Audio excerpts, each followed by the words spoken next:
President. Hey! How are you, sir? Hey, yes, sir. You look good too. Fleming Begay. Very good. Fleming Begay was one of the co-chairmen for Trump president. I know that. Yes. You know the brigade, you don't know the brigade? Yeah. Right. Great champion. A golfer, right. Great champion. Yes. Thank you. Wonderful, in fact, wonderful. Thomas H. Wonderful. Good, Very good. Come on. Go ahead, you go ahead if you'd like to do. I like that.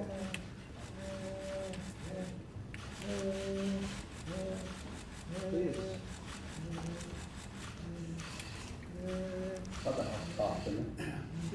You want to sing?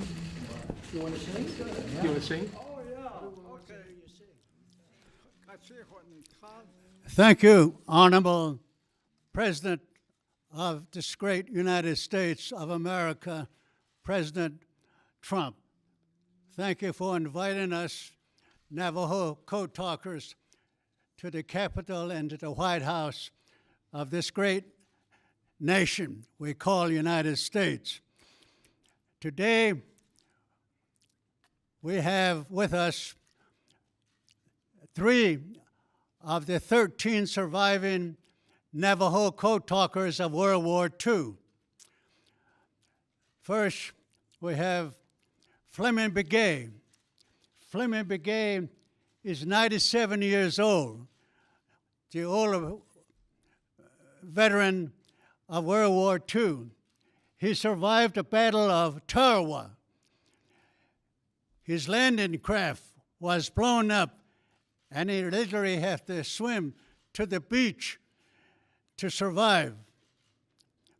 Also, on Saipan, he also landed on Tinian, where he got shot up real badly. Survived 1 year in Naval Hospital.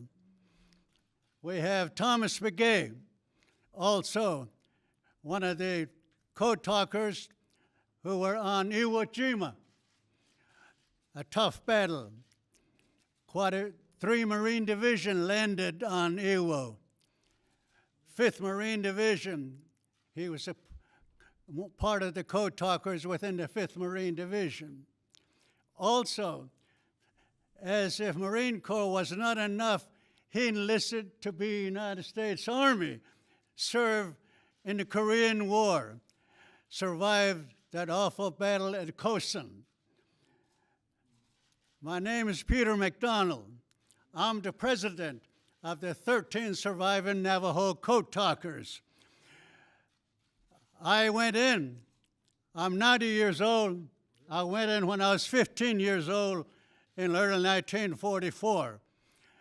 I was with the 1st Marine Brigade on Guam, and then went on to North China with 6th Marine Division to get those Japanese in northern China to surrender.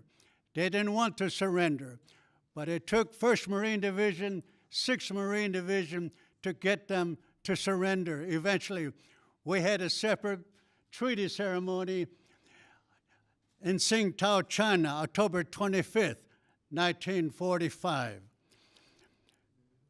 Navajo Code Talkers. In the early part of World War II, the enemy was breaking every military code that was being used in the Pacific. This created a huge problem for strategizing against the enemy. Eventually, a suggestion was made in early 1942, February 42 essentially, to use Navajo language as a code.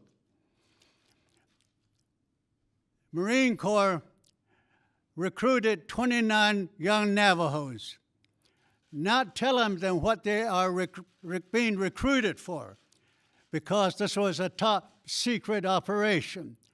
They were just asked, you want to join the Marines? You want to fight the enemy? Come join the Marines. So they volunteered. 29 young Navajos joined the Marines in 1942. after going through boot camp, past boot camp with flying colors, combat training, the same thing, then into Marine Corps Communication School. Past that, then they were separated from all the rest of the Marines, took them to a top secret location just east of San Diego, Camp Elliott. That's where they created a military code to be used in the Pacific. After creating 260 code words, the 29 young Marines, half of them were sent overseas to join the 1st Marine Division.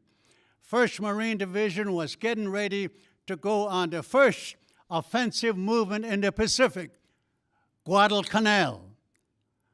On August 7, 1942, 75 years ago, 1st Marine Division hit the beach on the beaches of Guadalcanal with 15 Navajo code talkers.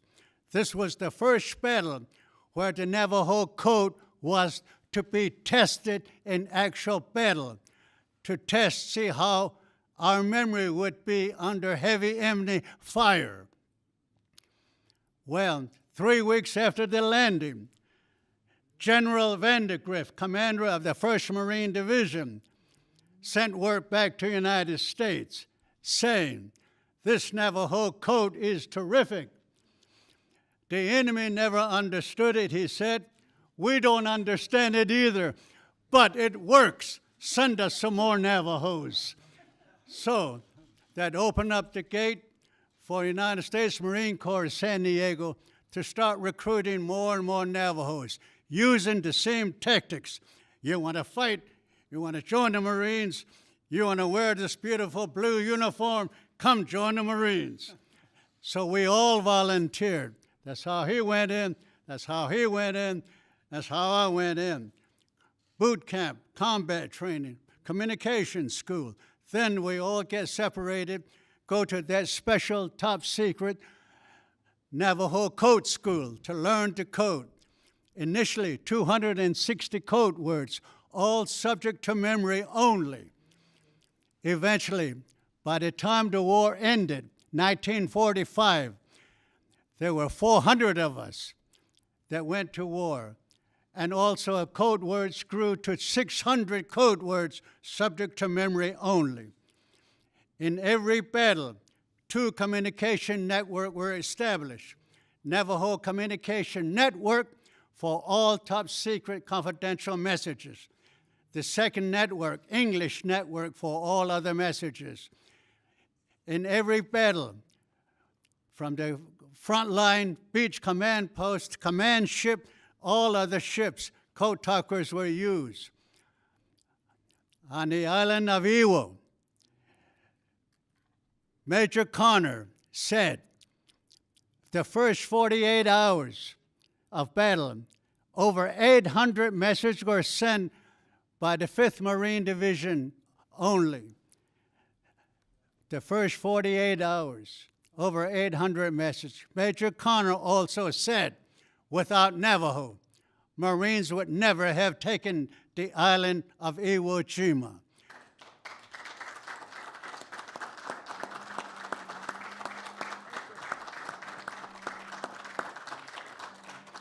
So thank you very much. The 13 of us, we still have one mission. That mission is to build National Navajo Code Talker Museum. We want to preserve this unique World War II history for our children, grandchildren, your grandchildren, to go through that museum. Why? Because what we did truly represents who we are as Americans. America, we know, is composed of diverse community.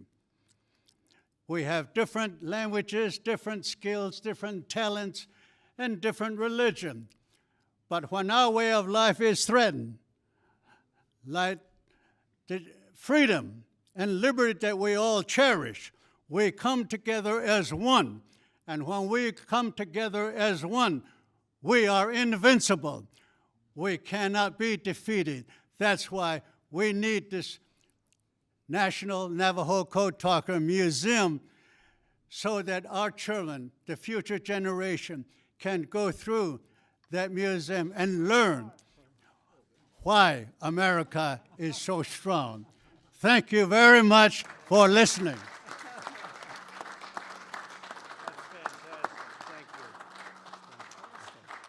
That's fantastic. Thank you very much. Beautiful.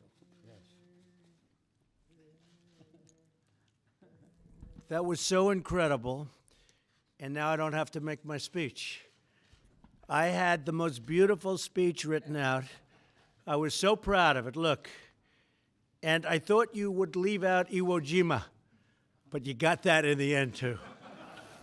And I want to tell you, you said you're 90 years old?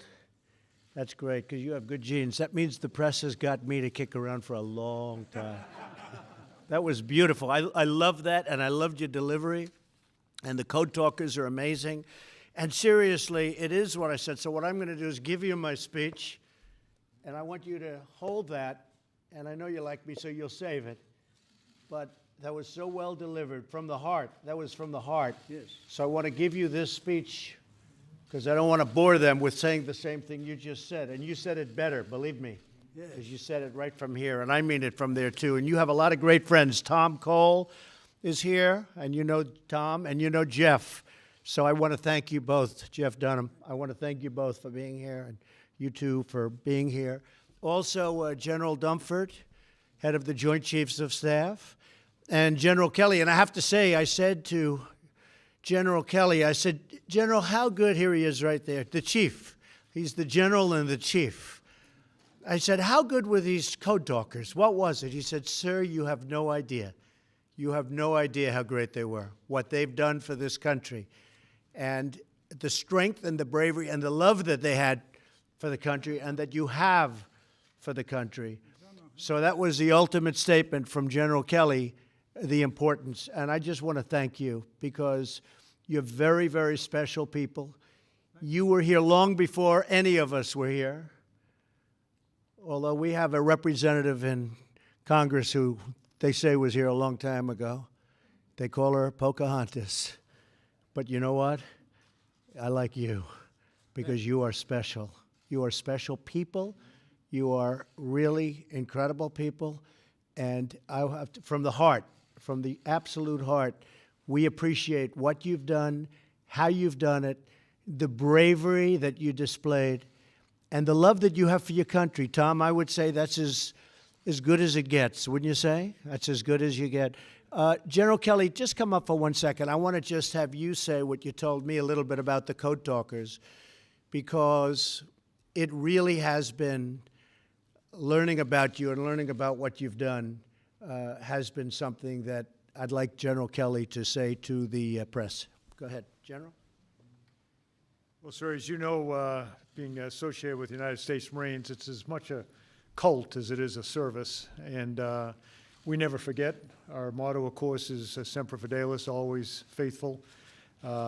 Whether you're a young recruit at Parris Island or San Diego, or a middle-aged guy from out west, what these men did, the advantage they gave our Marines when they invaded Iwo Jima was really, and I think it was pointed out, was one of the very few factors that allowed us to be successful on that island. Their ability to outwit the Japanese, who were, listening to this wonderful language and had no idea that a language like this existed on the earth. What they did, very small number of men, sir, made the difference. We lost 6,000 Marines and 25,000 wounded on that island in 28 days of battle. It would have been a lot worse had we not had the Navajo Code Talkers, and I thank you. Semper Fidelis. So they're working on building a Navajo Code Talkers Museum, and we will help you, okay? And we have some pretty good strength. We will help you, and you deserve it. And I want to thank you all for being here. I assume you're the young one in the group? Are you the young one in the group? Huh? Thank you so much for being here. You're very special people. And without you, maybe the results would have been a lot different. I've heard that actually the results could have very well been different. So on behalf of the United States, thank you all. Very much appreciated. Thank you.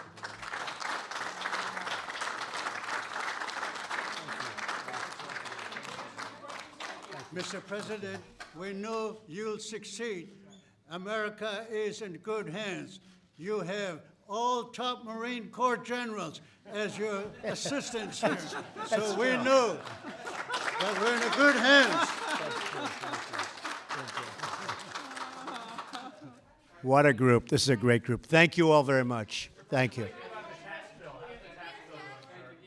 I think the tax bill is going very well. We had a meeting on it today. It's going to be a tremendous tax cut, the biggest in the history of our country. You'll have to pay a lot less tax. That's okay.